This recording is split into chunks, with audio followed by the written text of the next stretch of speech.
Prince Mahesh Babu అన్నయ్య రమేష్ బాబు గారు అందరికీ సుపరిచితమే. హీరోగా ఎన్నో చిత్రాలలో నటించిన ఆయన ఆ తర్వాత ఇండస్ట్రీకి దూరంగా ఉన్నారు. ఈ మధ్య కాలంలోనే ఆయన అనారోగ్యంతో కన్నుమూసిన సంగతి తెలిసిందే. అయితే రమేష్ బాబు గారికి 2 పిల్లలు, అమ్మాయి భారతి, అబ్బాయి జయకృష్ణ. ఇంతకాలం అసలు వాళ్ళు ఎలా ఉంటారో కూడా ఎవరికీ తెలియదు. ఈ మధ్యనే సోషల్ మీడియాలో యాక్టివ్గా ఉంటూ తమ ఫ్యామిలీకి సంబంధించిన ఫొటోస్ని అప్పుడప్పుడు షేర్ చేస్తూ ఉన్నారు.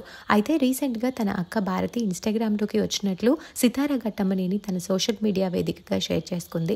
అయితే ఇంతకాలం సితారా తన డాన్సులతో ఆకట్టుకుంటే ఇప్పుడు రమేష్ బాబు గారి కూతురు భారతి అందరినీ సర్ప్రైజ్ చేసింది.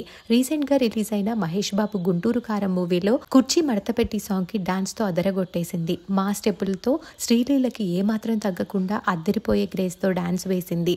అంత సింపుల్ గా సైలెంట్ గా కనిపించే ఈ అమ్మాయిలో ఇంత డాన్స్ టాలెంట్ ఉందా అంటూ షాక్ అవుతున్నారు నెటిజన్లు. ఆమె చేసిన డాన్స్ వీడియో ఇప్పుడు నెట్టింట్లో వైరల్ అవుతోంది. ఆ వీడియోని మీరు చూసేయండి.